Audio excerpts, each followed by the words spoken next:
Hey there guys, Sart here. Welcome back to what feels like the first speed paint, speed draw, whatever you want to call it, in a while. In this video, I'm working on a character design for one of my classes. Being the absolute gamer that I am, I graduated from high school and decided that I wanted to major in video game design and development. I thought to myself, that plays to my strengths. I know coding, and I can shove some art in there too. I don't know. So for this particular assignment, I thought I'd focus on character design for a visual novel.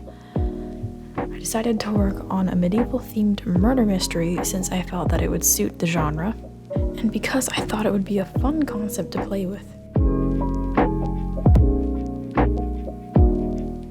If you don't know what a visual novel is, it's basically a text-based game with a heavy focus on characters and art, hence the visual aspect. Things like Doki Doki Literature Club, Danganronpa, or even Ace Attorney are part of this genre. I believe the genre was created in Japan, not that long after the introduction of RPGs. Both of those styles of game feature dialogue and plot very heavily, so it seems like a logical progression, to me at least.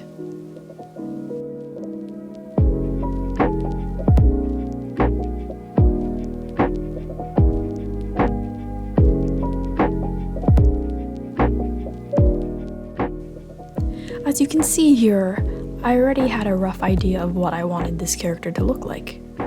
So, she's a knight, and she has basic knight armor combined with a dress. I made it more on the simple side since historically most knights wouldn't have been able to own a full set of armor, but rather stick to the more important pieces. I'm not 100% sure on that, but it depends on the time period you're looking at. At some point, I was right.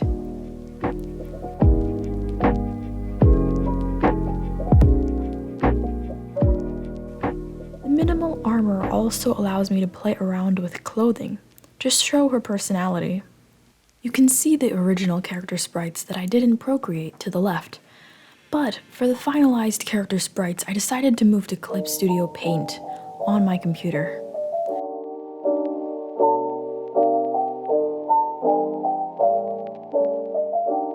You can't see it, but there were many mistakes. Oh my god. I just bought Clip Studio and I was struggling. And on top of that, the graphics tablet I bought started malfunctioning. But thankfully, the age-old method of turning it on and off saved me. If you're ever in doubt of what to do, just do that, honestly. Tech issues aside, I think this one turned out pretty well.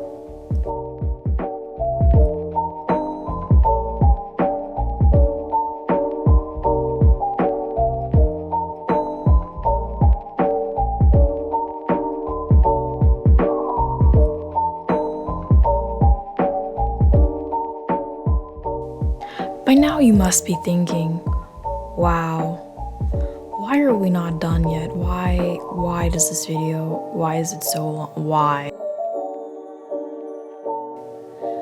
I myself am thinking the same thing, honestly. Here I'm still refining the base of the sprite and the outfit.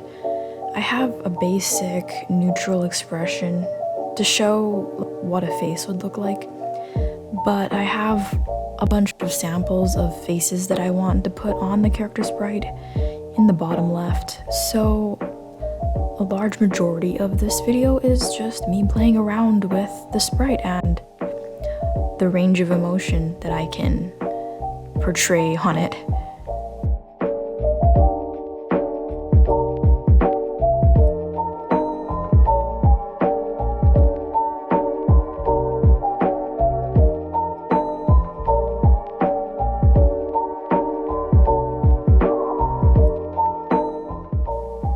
Ah yes, and then I struggled to draw hand position for a really long time. I don't have much trouble with hands anymore. I know it's one of those, like, artist gripes, like, when you're a beginner, or like, oh, I can't draw the other eye, whatever it may be. But for me, side views of hands are just the most annoying thing.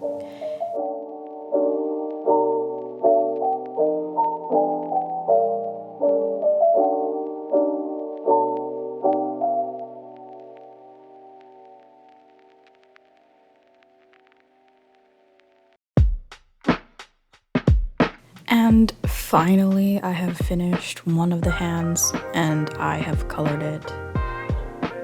Amazing, really.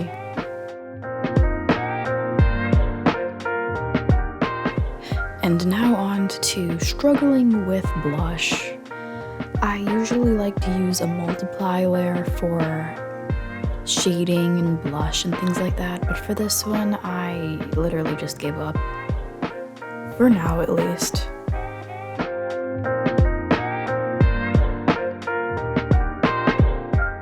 And as you can see here, I've avoided drawing the other hand entirely. Master strat. I think that the hair highlights are the only sort of shading that I use throughout this whole thing, other than like the coloring that I add to the facial expressions. But for this design, I felt that it would detract from the simplicity of it if I were to shade it heavily. And as you can see now, I am struggling with my line art, only I didn't know it was my line art. It just looked like I had poorly bucket tooled everything in. I couldn't tell what was going on for a sec there. Sometimes all you need to do to fix coloring mistakes is to just duplicate the line art layer, and then everything's solved. It makes your line art thicker, and then your colors don't look like trash. And finally, just about now, we have one out of like 4 or 5 different expression sprites for the sprite done.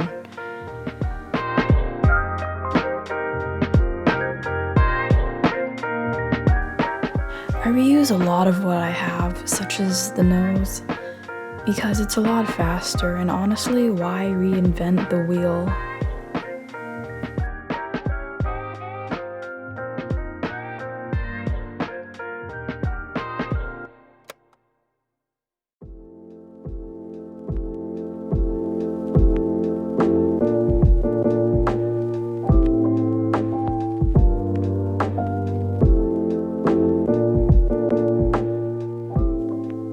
Kind of chaotic when you see just how many layers I end up using for this, and a lot of them I end up having to put in folders just for the sake of organization, and then I can't find them later on. But you know what? It's fine. We're all fine.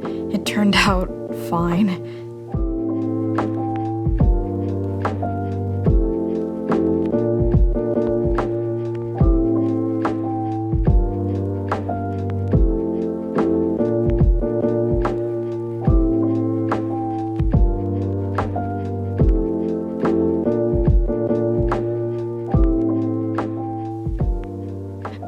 Yes, and here I am copy and pasting the hand so I don't have to entirely redo it. Struggling once again with the position, I ended up having to redo the fingers, but I'm glad that I was at least able to reuse the form so that I could get the proportions correct for the arm, and it remained consistent throughout.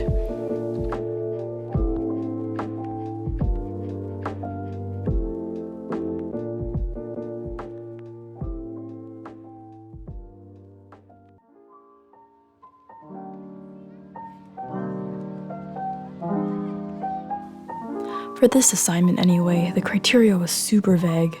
We just had to focus on one aspect of video game design and create something based on that. But we didn't actually have to make a game unless we wanted to. So the professor told us that we could do character reference sheets, a game plot synopsis, we could describe the mechanics, we could create level music, and so on and so forth. And if you were really useless, you could create a level in Minecraft. I'm not sure what he meant by that to this day. I'm not sure if he meant to mod Minecraft or to play Minecraft. I don't know. Technically, I could have just made a character ref sheet, but since this was a mock-up for a visual novel, I thought it was fitting to create something that might be used as an asset for an actual game.